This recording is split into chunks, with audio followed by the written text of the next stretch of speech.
Welcome to By The Talons, where the Philadelphia Eagles season never ends. The Eagles win, the Eagles win, the Eagles win! Troy Vincent takes it on! With your hosts, Dave Searles and George Kassakos.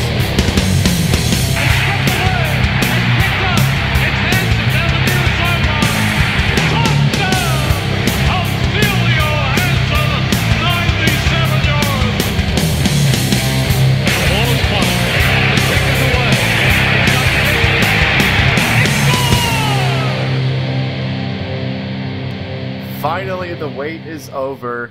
We're here now. By the Talons. My name is Dave Searles here with George Kassakos. George, say hi to the world, please. Hi, world. Well, that was delightful. So let's get on with it already. We've been waiting for this moment for weeks. We're here to talk some Eagles news, the latest rumors, and we also have a great show lined up with a great guest, Anthony DiBona, writer for Inside the Iggles. He's going to be talking about the combine results and NFL draft with all things Eagles related. So before we get started, make sure that you're following our Twitter at By The Talons. That's a good way to keep up on when the show will be announced and any guests. Also, any mailbag questions, which we didn't get this week, so we'll have to work on that. But other than that, we should be ready to go. So let's dig right in. George, give me your thoughts on Todd Herriman's release. Well, to me it came like a bit of surprise because I thought Todd was a valuable player for the Eagles. And even though the last couple of seasons he had injury issues and missed some games, I thought he was still the best option at right guard. His contract was not a very cost-friendly deal for the Eagles, but I thought they would keep him or try to restructure him because, you know, when you have no better option and the free agency does not offer a clear upgrade at a better price, maybe the best thing is to keep your current starter. I don't know about you. I think it was, let's say, a bit of a risky move. No, that's right. You have Matt Tobin and Andrew Gardner, two players that the Eagles were really hoping would show something at guard to make the Herriman's decision a lot easier. Unfortunately, they did not, and Alan Barbre, who they signed right after Chip Kelly became coach, unfortunately got injured and wasn't able to play all year. So there's a lot of unknowns at guard. Still, that said, I agree with the move. I think it's time to get younger, and Herriman's as much of a warrior as he's been. You could kind of see him starting to show signs of age, and, you know, we'll miss the versatility as fans, being able to not worry, oh, he can play anywhere, and he has played essentially everywhere on the line. But I do think it was time, and this is unfortunately the time of year where those tough decisions have to be made. Yeah, I agree with you. I mean, and probably shows what the strategy of the Eagles is going to be for free agency and about resigning some of their current players, like maybe Michael Kendricks or Fletcher Cox. They're both exceeded expectations, and I certainly expect them to be given very good future deals from the Eagles. Oh, definitely. And it's the moves like Herriman's release that kind of foreshadows a little bit of what is possible in terms of those extensions. But at least as far as it goes with the offensive lines, who are some of the guys that you would expect, or not even expect, but suspect would be a part of the Eagles' itinerary to look at for free agency? I see Mike Upati mentioned a lot, the 49ers guard, but he's probably going to cost more than the Eagles would like. Yeah, I'm not so sure also that he fits exactly what the Eagles like to do with their offensive line. I think from the high-priced available guards, maybe Orlando Franklin is more of a fit, but he also played left guard, and I don't know if he is going to sign for a team to play, you know, the right guard spot, which is also not as prestigious, if we can say any of the guard spots are prestigious, as the left guard. I have a couple of guys that I think they are good as replacements for Todd Herriman's. I think Clint Bowling of the Cincinnati Bengals. He played left guard in Cincinnati. He was very, very good against the run. He had some issues in pass protection, but I think he's a guy that fits the mold of a Philadelphia Eagle offensive lineman. Yeah, no, I could see that as well. And it's interesting that you mentioned Orlando Franklin because he's someone I've seen a lot just on social media. A lot of people getting excited about him coming in. And, you know, I personally feel no player is off limits. I mean, pending a scheme fit, of course, but Orlando seems like the kind of player, at least from what I've read up on, who might fall into that budget range because as much as we both want to believe it, talent isn't the end-all be-all, and numbers do very much factor in. But I think he's a guy to watch out for sure, who might just be that perfect fit of, hey, he can do what we want him to do on the field, and he's also going to allow us to have enough money to address other positions as well. Speaking of saving money to address other positions, James Casey was due $4 million this year that the Eagles now saved by releasing him. Trey Burton obviously came out big on special teams this year, which made Casey's role a little bit more expendable. And you have to feel like Casey never really got a fair shot in Philadelphia. Obviously, he never expected that Zach Ertz was going to be the draft pick, nor did Chip Kelly, or he wouldn't have signed Casey. But since then, played very sparingly, 3 receptions, and he's now looking for work elsewhere. George, how did you take the James Casey release, and do you feel like it was the right time to make that move? Yeah, I think I totally understand it, and I agree to a certain point with the release of Casey. He was a very special player and a very important member of the special teams, but he cost way too much for a guy that offered his only real value is in special teams. Because the Eagles, if you look at their roster, they have 2 great tight ends. I mean, great by the meaning is that they fit exactly what they like to do. Brent Selleck is very good at blocking, and he's experienced. And Chip Kelly has said many times good things about Selleck.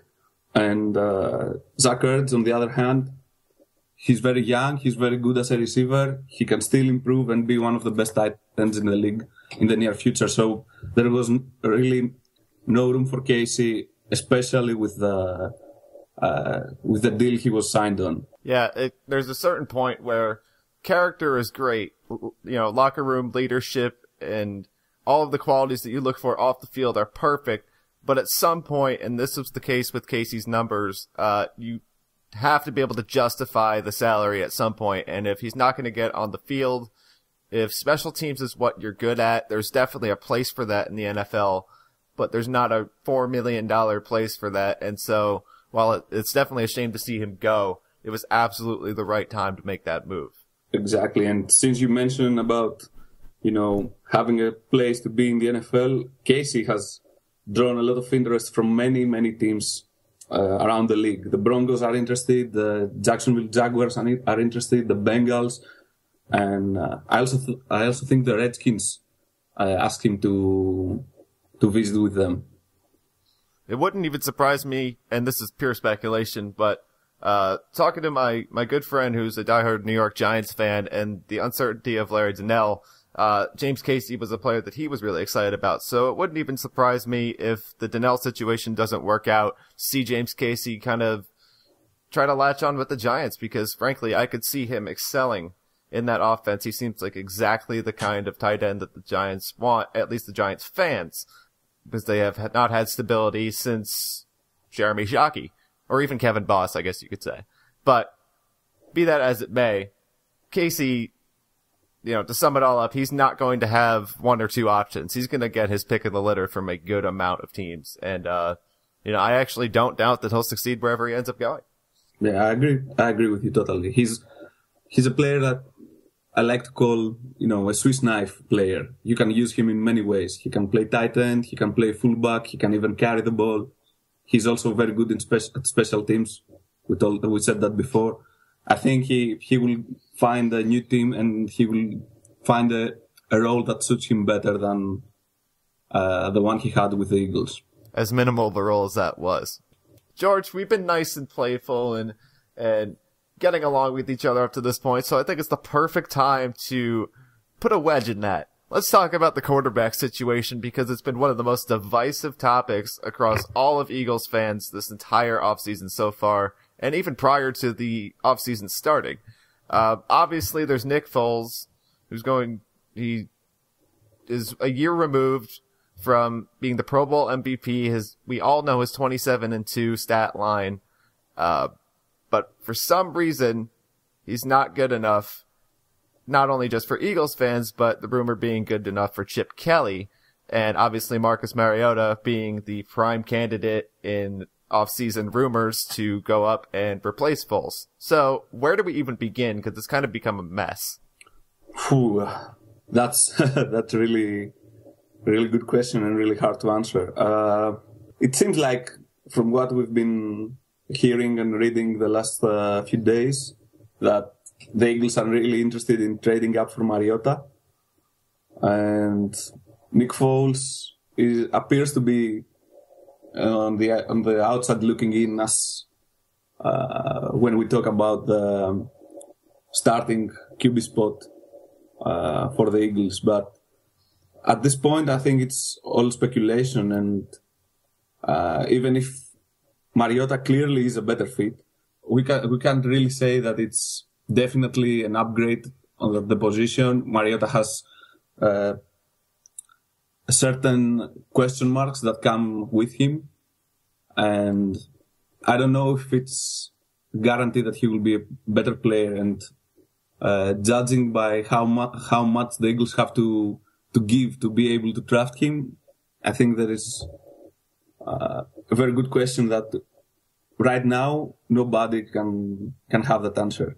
True, we can't answer it right now, but that's kind of why I'm excited to kind of hash it out, and that's my favorite part of the offseason, is just getting caught up in all of the rumors and that. But I still cannot for the life of me understand why Eagles fans who have yet to have some sort of stability at quarterback since Donovan McNabb are so willing to throw out a young quarterback who's shown promise. And yes, his last season was not one for the ages, and it's not even comparing it to 2013, because we're all aware that you cannot replicate that on a season-to-season basis. That said, I still cannot wrap my head around how badly some fans want to see Nick Foles get moved off the Eagles, and how it's automatically assumed that Mariota is going to come in and be what Colin Kaepernick was supposed to be, and RG3 was supposed to be, and all of these big-name guys that come in who can do multiple things at quarterback, including run and pass, and do all of the above, and just expect it to go off without a hitch, because that just doesn't happen in the NFL. Yeah, I agree with you. The point is that the difference from what I've seen from the 2013 season and 2014 season of Nick Foles, the difference is that he did mistakes that he really didn't do the year before. His playing style is exactly the same. The passes he attempts are exactly the same, but the difference is that he got more heat and more pressure from the opposition pass rush in 2014, and he had many throws from his back foot, and some of the blame is on him, definitely. But on the other hand, I think the offensive line was really bad in the first few games, and this definitely affected Nick Foles. For sure, Marcus Mariota is a better fit for what Chip Kelly wants to do with the Eagles and their offense. But like we said, maybe it's too early to give up on Nick Foles, and there's nothing that guarantees you that the Oregon Ducks quarterback is going to be definitely an upgrade. Yeah, and I've actually caught a lot of heat on social media, on my Twitter, for being, I guess, in part of the group, and I'm not a part of this group, but I'm lumped in with the people who, hate Marcus Mariota. Of course I don't. Of course I think he's an extremely athletic prospect, someone who's going to make a team very happy if he's put in a situation where he could thrive. It's not about that to me. If Mariota becomes an Eagle, then perfect. But to me, it's more giving up on a young quarterback who's shown promise, plus the cost associated with it, which is surely going to be more than I'll personally be okay with, because I value draft picks. So that's really my only hang-up with it. I will never disagree that he is a better ideal fit in terms of what Ship would prefer to have at quarterback, but he's already shown he can win games without it. So to go and force that move seems kind of backwards, and I can only hope that they have a plan to address the offensive line, because throwing Mariota in there, still with Evan Mathis, who, bless him, but he's not going to be able to do this forever. Harriman's is now gone. Jason Peters might have a couple of years left at best. So, to me, it may not be worth it to go move up and lose those picks that you could spend on replenishing the youth on your line. Because if you don't have an offensive line that functions, it doesn't really matter who you have at quarterback. Yeah, and I think it's not fair to say that, this offensive line is not good. Maybe this year they play better, because we've seen that a lot in the NFL. The same guys, the same offensive line playing different from season to season, because things are different. Their positions are different. Injuries are factors you have to take account of. And maybe they play better, maybe they play the same or play worse, but the issue here is not the offensive line, in my opinion. The issue is the risk involved in trading up for Mariota, a risk that the team is willing to take, because if this doesn't pan out, the team is certainly, taking a step back. They will find themselves in a position like the Redskins, maybe not so bad, but a similar position when the Redskins traded up and they lost the 3 first-round picks in order to get Robert Griffin III.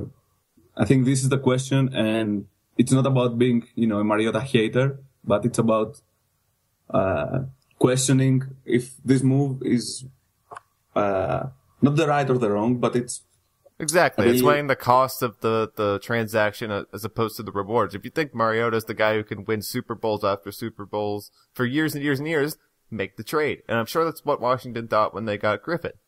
But Kelly needs to be right on whatever decision he makes. Yeah. We're in Philadelphia, right? Yeah. So as long as Chip Kelly's right, we're all good here. But there's a decision that could affect whoever's playing quarterback in the future. Wide receiver Jeremy Maclin, due to be a free agent, not necessarily acting like he's a guy who's about to hit the market.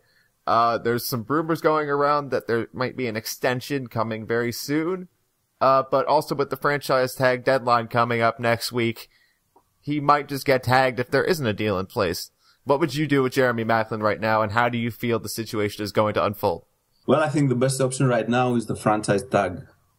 I think it serves both parties involved. Maclin gets a very good amount of money for another season, and the Eagles buy some extra time to either figure out a long-term deal to offer to Maclin, or they say, okay, let's pay him more money than we'd like to for a year, but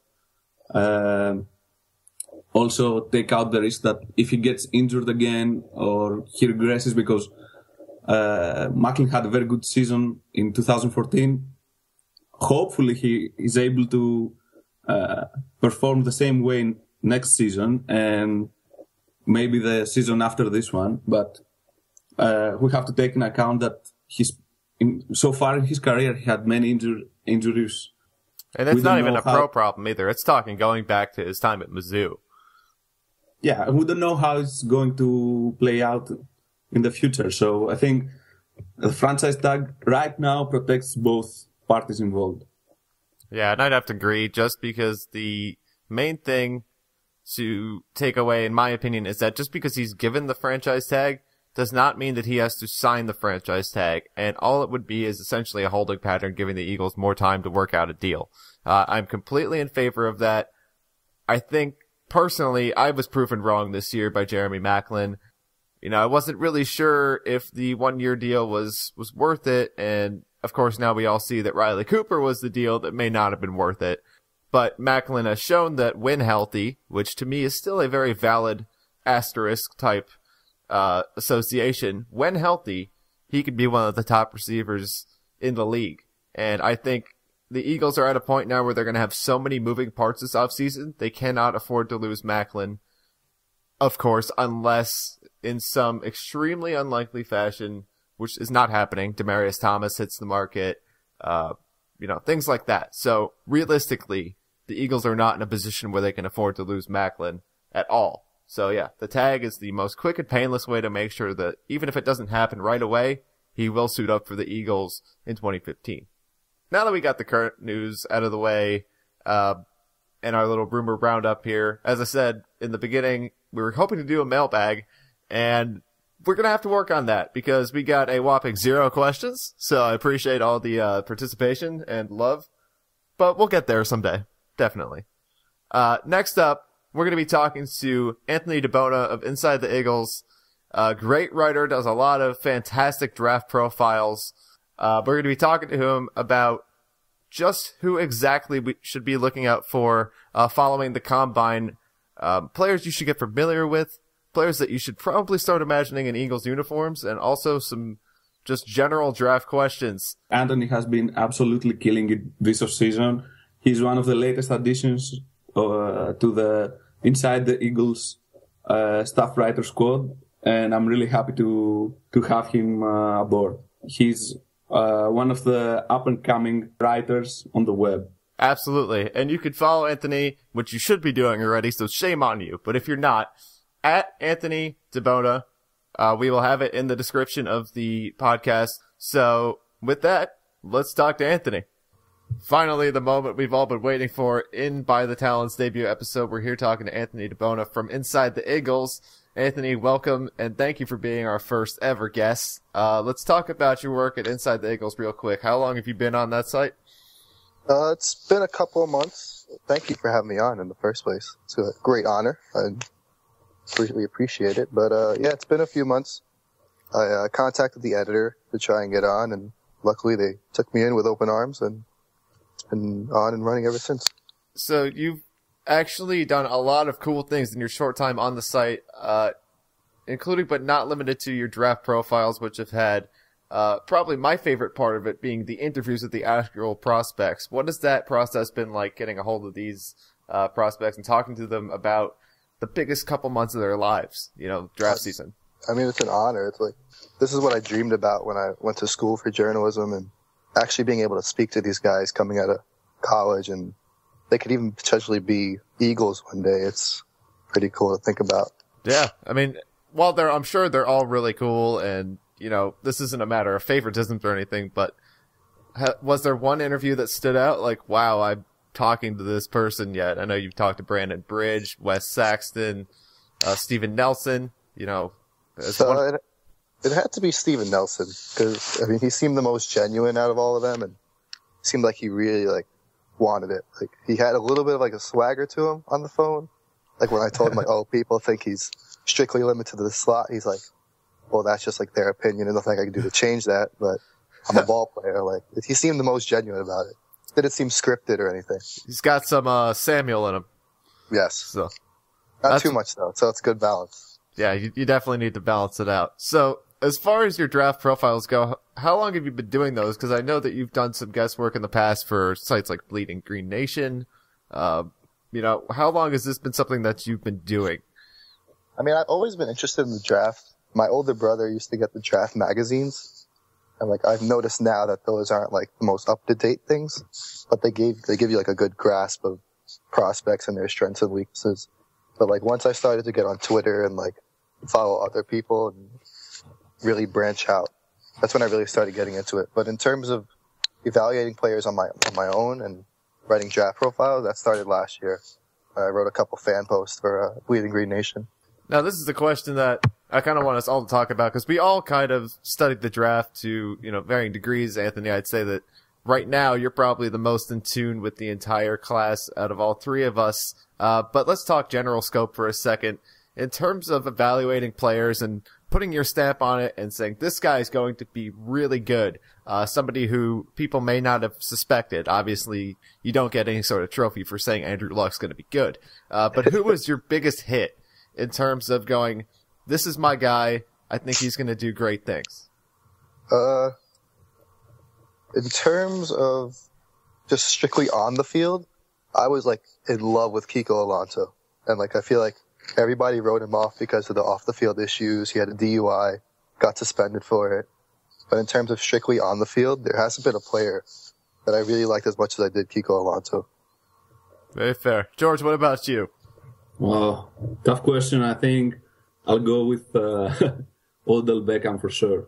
Oh, yeah. I remember hearing all about that. You were trying to get me on the Beckham train all last year.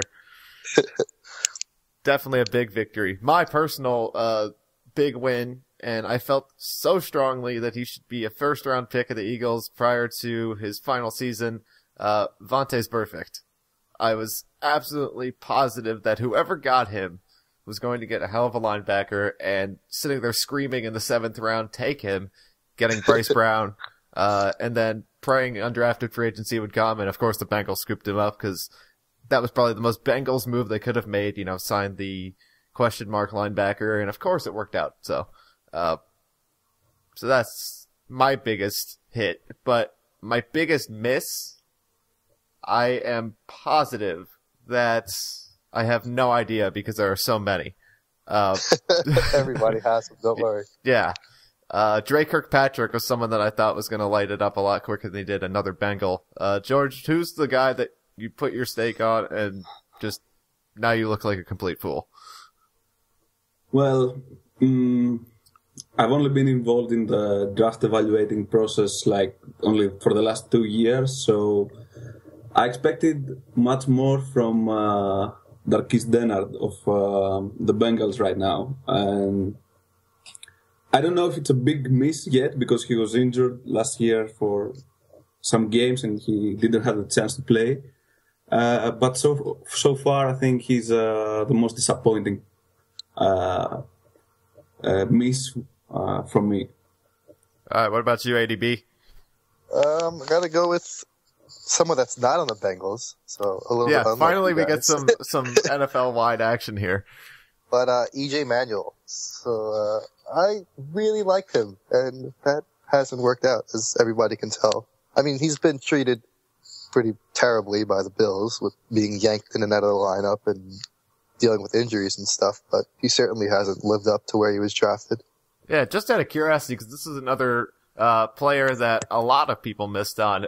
Geno Smith, I will never forget, just prior to the 2013 NFL draft, seeing multiple writers insinuate that he was the logical pick at 4th overall if the Eagles were in a position to take him, because it wasn't even a guarantee that he'd be there.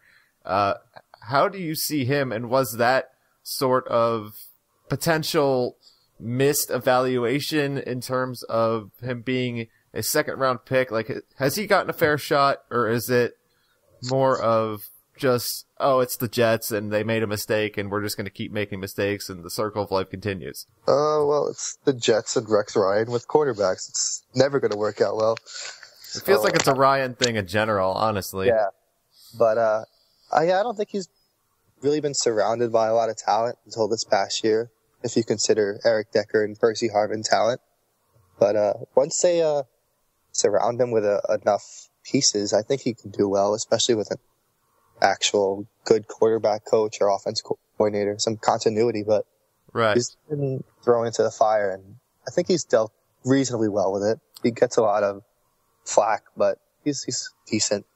Yeah, no, I mean, I know it's an Eagles-focused show, but it is interesting to me that, those clamoring for Geno Smith may actually have kind of gotten a free pass and not had to have dealt with it if in the event that it worked out the same way it did in New York and Philadelphia.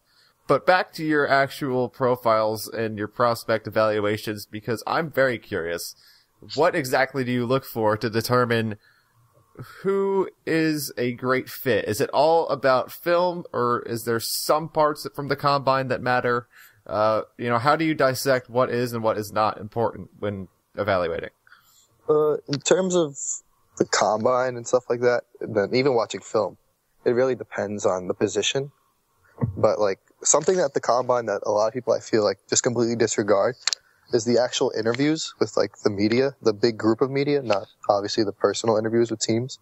But you could really see if a player is a true professional or not, or if they're ready for the big stage.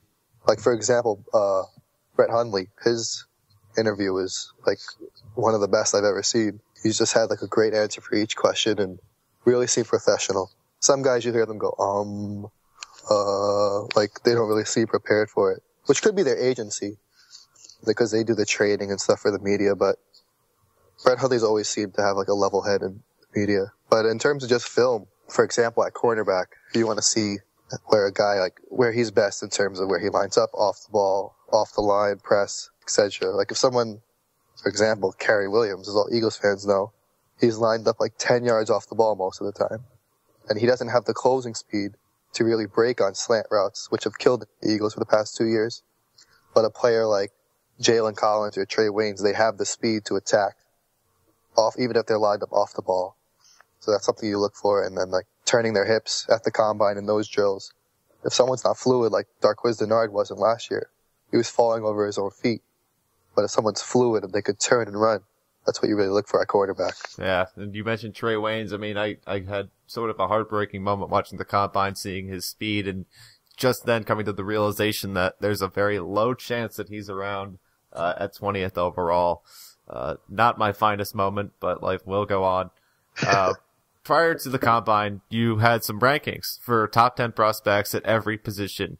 In terms of those rankings initially as they stand, which you can find by following Anthony at Anthony_DiBona on Twitter, which you should be doing already. Who is the biggest riser on offense on any of the position lists following the combine? Who do you think just completely helped their status? Ali Marpet from Hobart, the guard. He burst on the scene at the Senior Bowl. He was one of those Division III guys, like Jaquiski Tart, where people were like, who is this guy? And a little bit intrigued by him. But then he put on a show at the Senior Bowl and then got invited to the combine. But he ran the fastest 40-yard dash out of any offensive lineman. He had a great time in the 3-cone drill, great time in the 20-yard shuttle. He just definitely seems to be on the rise. He might even be my top guard now. That's how good he's looked. George, I know you've talked a little about Marpet. Is he someone that you feel could be, a legit target for the Eagles come draft day? Well, definitely, because I don't remember exactly where I read that, but all the starting linemen of the Eagles last year, all of them had sub-5 time on the 40-yard dash. And in this draft, Marpet is the only one who went lower than 5. What is puzzling for me is if his tape is good enough for Chip Kelly to consider drafting him a little bit earlier than most teams would go after him in order to get him. Well, I mean, where's he projected at right now? I would think that, smaller school prospect, maybe talking 3rd, 4th, or... Yeah, I think 3rd, 4th round is what it is right now. Yeah, I mean, that would be my main concern about, just in general, just a small school prospect. Does their actual game tape hold up considering the level of competition? Because, in a smaller pond, it's a lot easier to appear as a big fish until you're in a league where everyone is just insanely talented. As far as defensive players go, Marpet's a good option. I like that. Who was the biggest riser on defense? It's easy to say Byron Jones, the corner from Connecticut. Oh, yeah. He's had some first-round mocks to the Eagles. Which I think is a little ridiculous. I mean, the guy doesn't go from a 7th-round pick to a 1st-round pick because of a broad jump. I mean, that's crazy. But in terms of maybe an under-the-radar name that's not really too hot right now, Stephon Anthony, linebacker from Clemson. His tape is a little iffy in terms of sometimes he guesses a little too much. But in terms of what his numbers at the combine, it was really impressive. He came in at 6'3", 243 pounds with 32.5-inch arms, which is the length and the size that the Eagles and Chip Kelly love. But he also ran a 4.56 40-yard dash and a 4.03 20-yard shuttle, which shows his movement skills, which translates to the tape. He's decent in coverage. So in terms of like a day 2 or early day 3 target at inside linebacker to eventually replace D'Amico Ryans, I think Stephon Anthony is certainly in that discussion. Do you think Anthony could eventually, with the proper development, I don't think anyone would expect it in his rookie season, but, maybe in his 2nd or 3rd year could take the kind of leap to be a viable candidate to replace D'Amico? Definitely. Especially after his performance at the combine. It really showed that he has some potential to work with.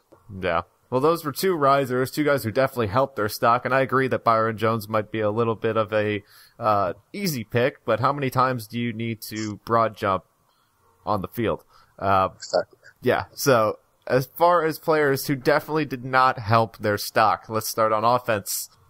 Eric Flowers for me, the tackle from Miami. I mean, he put up around the same numbers in terms of 40-yard dash and stuff like that as the other offensive linemen, but in positional drills, he just looked so slow. There was one where they have him kick out against a pass rusher, and he was just nowhere near the guy. The guy just flew right by him. It almost looked like he'd never played tackle before. It was like that bad. And I've seen a lot of, mock drafts and stuff like that, having him as, potential first rounder or even, early mid-second round. So that's definitely not good. As far as defense, who do you think really wishes they could have had a do-over? Probably the entire TCU class that went there on defense, but in particular, Paul Dawson. He was just, it was not fun to watch. I mean, I love the guy as a player on the field. He's just a torpedo, but I even broke his film down on Twitter one night. But he came in at just 6 foot, 235, which is already small. But it's not like he ran a crazy 40-yard dash. He ran a 4.93. That's disgusting. Yeah. There were two defensive tackles that ran faster than that. I mean, but it's weird because you don't see that on film. So it's like one of those guys that you just go back and just see if it really hinders him, or because you can't just use that and just throw away the tape and be like, oh, he's too slow. Right. Because on the field, he looks fast. Yeah, and I kind of felt that way with Shaq Thompson. Just as far as, crossing my fingers hoping for this amazing time, and I was like, oh, okay. But we'll talk more about Shaq later on. I also kind of felt the entire running back class at the Combine, at least the section that I was able to watch undistracted, the 40 times were just slower than I was hoping to see. Like, I don't think there's anything truly exciting about watching 4, 5, 6s and, early 4-6 times. So. Well, this year's class, I feel like none of them are really burners, but, I don't know. It's not the end-all be-all, but, if you're going to be watching the Combine, you're watching because you want to see supreme speed and, things like that, so. Oh, definitely. Which prospect, out of these rankings or just otherwise, do you really feel after the Combine kind of cemented themselves on the Eagles' radar? And George, I want to talk to you about this too, but ADB, who is on the radar now for Philadelphia? I mean, I'm not the biggest fan of him, but LSU corner Jalen Collins. He has the size that the Eagles look for. He's 6'1", 203, with like 32.5-inch arms. Similar build to Byron Maxwell, who everybody wants the Eagles to get in free agency. But he's just a little too raw for me to like in the first round. But he fits the build the Eagles look for. He has the potential to be a number one corner. It's just he only started like 7 games. Yeah. Just, I don't know if you want to take that risk in the first round. Now, yeah, that's a fair question, and perception is everything, though. So if Jalen Collins, maybe not in the first round, sort of a Marcus Smith, Jordan Matthews, everyone's saying, well, if Matthews was taken in the first, nobody would care. If Collins somehow made it to the 52nd pick, if the Eagles still have it, pending any sort of quarterback trade, is Jalen Collins somebody that at that spot you go, okay, definitely I'm on board, or do you just not like what you see? Oh, definitely. The second round, I feel like you almost have to take him. But yeah. in the first, even in the first round, I could probably get on board with it, but I'd definitely be questioning it at first. Okay. George, what about you? I'll need your help here. I like very much the receiver from Auburn, Sammy. I don't know how the surname is Sammy pronounced. Coates, yeah. Okay. Many people think that his combine was not very good, but I think he was better than I expected him. He wasn't super fast, but he was fast enough. He had a 4.43 40-yard dash. And I liked him in positional drills. He wasn't perfect. He didn't pull a Kevin White positional drill, but he did pretty well in the gauntlet, and I think he definitely is a player that can be used in Chip Kelly's offense. He can get yards after the catch. He's fast, he's agile. I think he's someone that is on the Eagles' radar, especially after the first round. So if he makes it out of the first, he's a player you could see them targeting? Or do you mean in the first round? No, after the first round. Okay. If he escapes the first round, I think the Eagles are definitely interested in getting him. Well, that'll be interesting to see how it unfolds, given Dorial Green-Beckham. Also, Sammy Coates is another guy who could rise in and not even make it into round 2. Is there any player that you felt strongly about? Like, I know personally on social media all the time for the past couple of weeks and even a couple months, a lot of people have been all about Gerard Holloman. And I feel like I might have stolen somebody's answer here, but he's a prospect that I feel fell off the radar after the combine. Definitely, I've been watching his film lately. I think he's a player that he doesn't fit the Eagles, because the Eagles want players that can tackle well, and Holloman has... well, do they? I mean, really, do they? Do they? Look at Nate Allen. Tell me that he tackles well. He tries to tackle a lot with his back, and I know Kurt Coleman liked to do the shoulder tackle, just charge into them and hope for the best, but... Holloman does exactly the same thing. He tries to tackle people with his shoulder. Yeah, I'd prefer to get away from that if at all possible. ADB, do you feel like there's somebody who's just, nope, no thanks? Holloman, pass, please, but besides him... Well, one more thing to add for Holloman. He had 20 missed or broken tackles last year. To put that in perspective, the most another corner or safety had last year was 16. So that's in the NFL, I'm saying. So that translation is not going to work too well. And a lot of he has the inflated interception numbers. He had like 14 picks. But a lot of those were just gimmies. Like, me and you could have caught those. It wasn't like he made a great play on the ball where he jumped the route. It's just like nothing really stands out about his game. And I think that was the attractive part for Holloman when a lot of people are starting to learn the players in a draft class and you go, oh, this guy has a lot of turnovers. I want that. And then you dig deeper and, ooh, maybe I don't. So. Yeah, but let's leave Holloman aside because you're going to ruin my scouting report this week. That's true. So we'll save some content for George's article, but let's get a little bit more specific talking about the Eagles and the actual prospects that we should be keeping an eye on for the first round. As of right now, and I know we're just shy of free agency, so things could change, but if, the draft starts with the 20th pick in the 2015 NFL draft, the Philadelphia Eagles select, who's the guy right now? For me, like I said, Jalen Collins makes a lot of sense, but if we're going who I would want the most, and I actually mocked him there in my latest mock draft, it's Shaq Thompson, the linebacker from Washington. I mean, he's the ultimate chess piece on defense. You could have him inside linebacker. You could have him, people say safety. I don't see it. But he could play that dime linebacker role that the Eagles had Nolan Carroll playing last year. I mean, you could put him outside, let him blitz. He could do it all. He could even play running back on offense if you need him to. Just people try and say that, oh, he's a safety just because of his size. But he's a little lighter, but similar size to Bobby Wagner, and that's who he compares himself to. If you're telling me we're getting Bobby Wagner, I will take that at 20 every single day of the week. Oh, of course. I mean, maybe Shaq can play quarterback and solve this debate once and for all between Philadelphia fans, too. That'd be nice. George, who do you think?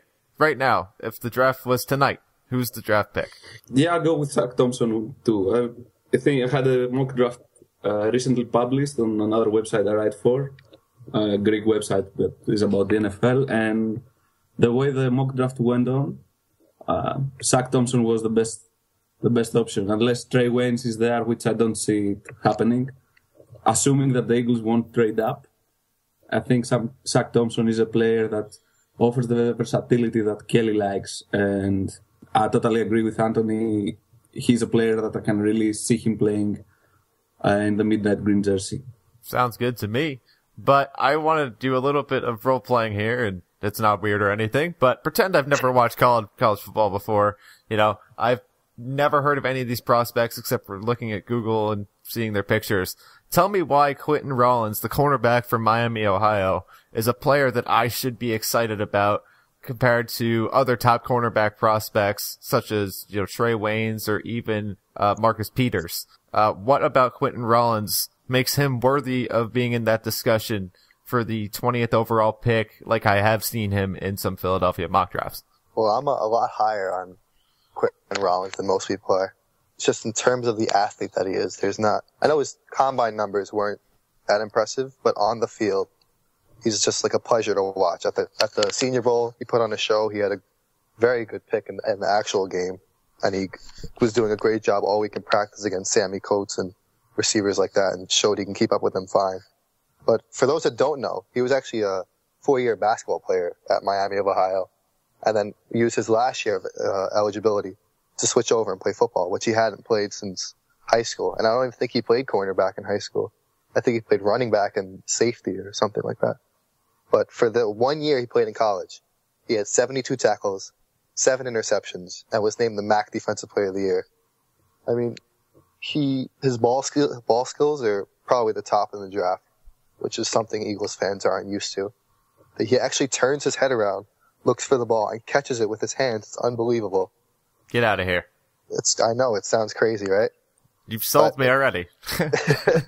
But in terms of just the actual player, the Eagles can mold him into whatever they want pretty much. He's raw, but he has all the skills it takes to be a good NFL starter. That's fair. And one thing I would like to point out, though, just because I almost cringed when you said he used to be a running back, because that's the same exact spin that was put on the Curtis Marsh selection. You know, he hasn't played corner very long. He used to be a running back. He's athletic, blah, blah, blah. You know, high motor. I'm sure that was said at some point. That was the key phrase for every player at the time.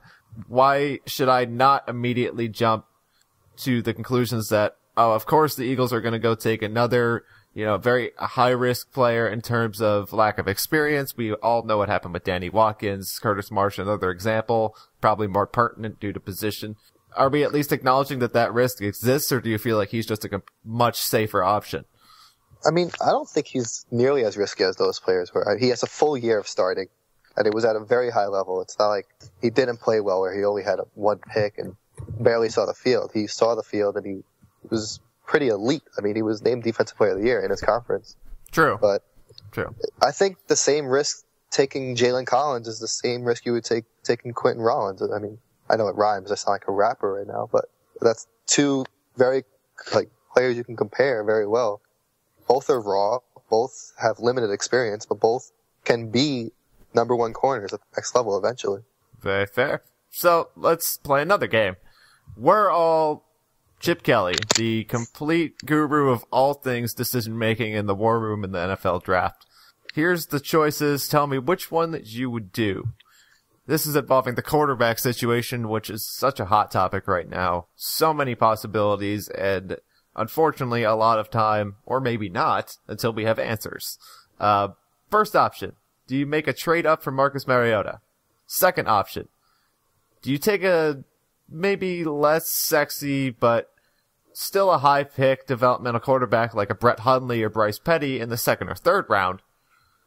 Or do you just take a developmental quarterback in the later rounds like Blake Sims or Brandon Bridge? Or even Brian Bennett, but you could probably get him in undrafted free agency at this point. I've always been against trading a ton for Mariota. I mean, when has it really worked out where a team gambled so much for a quarterback?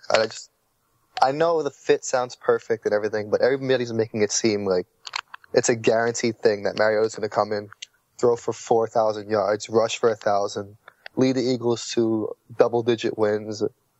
It was actually rushing for 1,700. All right, at least get it right. Sorry, yeah. I read that wrong.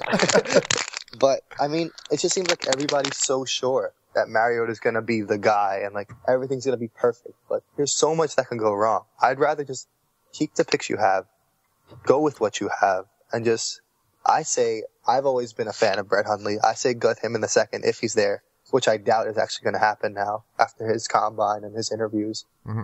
But I would say take Hundley and then even take Sims or Bridge in the 6th or 7th if you can. You have 2 choices there. You could have one and then you keep Nick Foles. Have Nick Foles play another year. I know it sounds terrible. He's the worst quarterback in the NFL now, apparently. But I say you roll with Nick Foles for another year. Then you play Hundley in 2016. And then you have Bridge or Sims marinating on the bench too. I mean, so real quick, since we're doing that hypothetical, so keep Foles and you have Hundley. What if Foles, and this is completely off the path of predictability, this is pure just for fun. Nick Foles puts up video game numbers. What do? Do you re-sign him, or because you just invested a pick in Hundley? I think you probably have to. I mean, unless they feel confident in Hundley just coming off the bench. But I think you would have to, just because it's not like you're paying Hundley a ton of money. Right. You just bring Nick Foles back, and then that means he had 2 good years. He had the 1 down year, but that was playing behind a iffy offensive line. I know he looks shaky besides that. But if he does put up another crazy year, I feel like you have to bring him back. Or trade him for King's ransom. I don't know. I think honestly, Foles needs to be traded, and not for Mariota, not for any other reason than I'm just tired of hearing it every offseason so far. I'm tap out. I'm worn out. Nick Foles, clearly not the ideal quarterback for Chip Kelly, and I've heard it thousands of times from people that Mariota's better. So fine. You win, I quit. Just trade Foles so I don't have to hear about it anymore. George, where do you stand on that quarterback debate?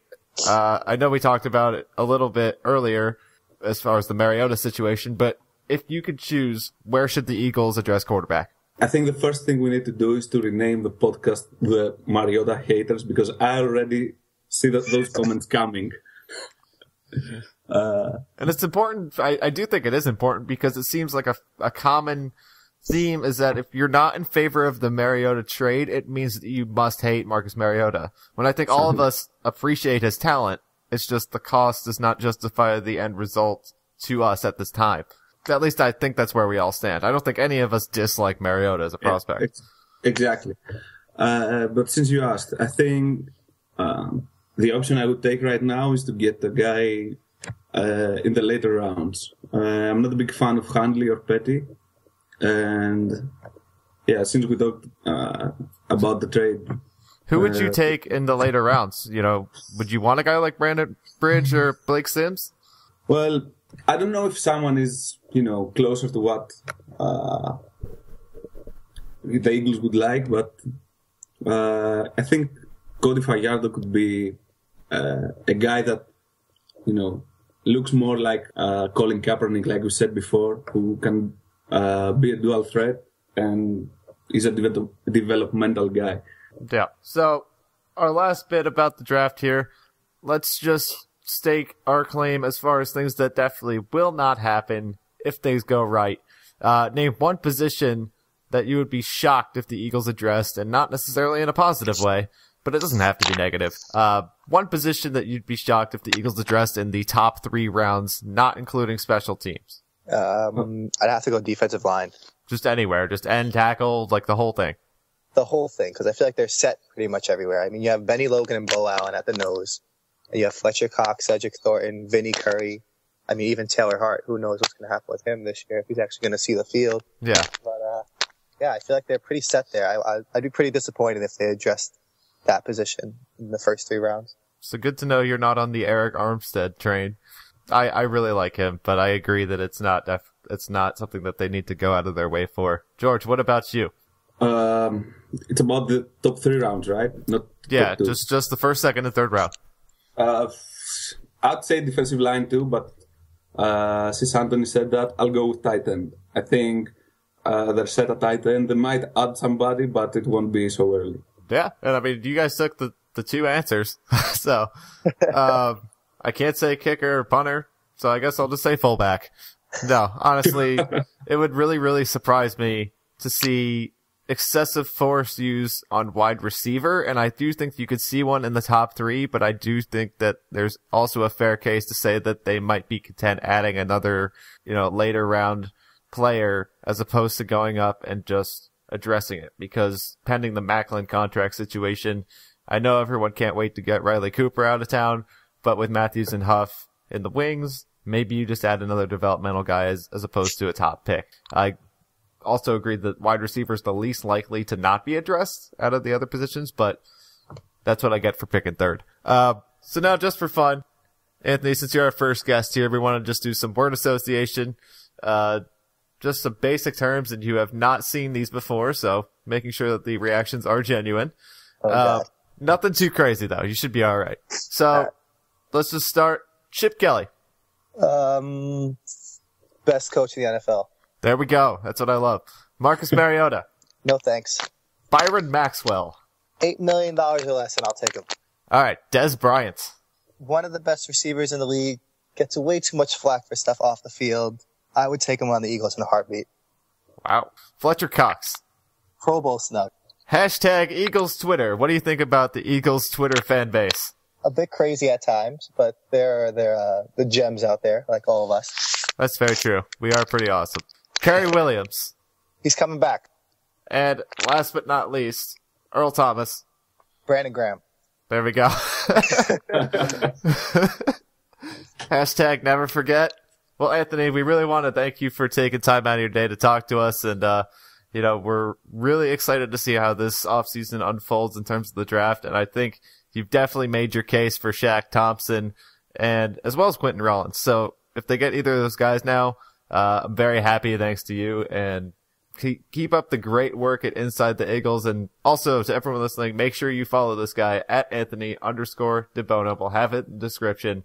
Absolutely must follow. Great content, great person. So thanks again, Anthony, for being here. Thank you guys very much for having me on. And I look forward to listening to the podcast and future episodes as well. All right. That was Anthony DiBona. As promised, very excited we were able to get him on the show and can't wait to talk to him again in the future. That about wraps up our first episode of By The Talons. Next week's show on March 16th, we'll have Ben Natan from Football Savages. George, you and I have known Ben for a while now. Well, real fun to talk to him, detailing some of the Eagles free agent signings and potentially where they could go next. Yeah, and also we will talk about the NFL draft too with Ben because he's doing many draft profiles and scouting reports himself too, much like Anthony. That's true. I mean, we're really looking forward to getting Ben on here for episode 2 of By The Talons. Be sure to follow us at By The Talons on Twitter, my account at Dave Searles, and George's account at Greek_QB. Thanks again, and we'll see you at episode 2. Have a great week.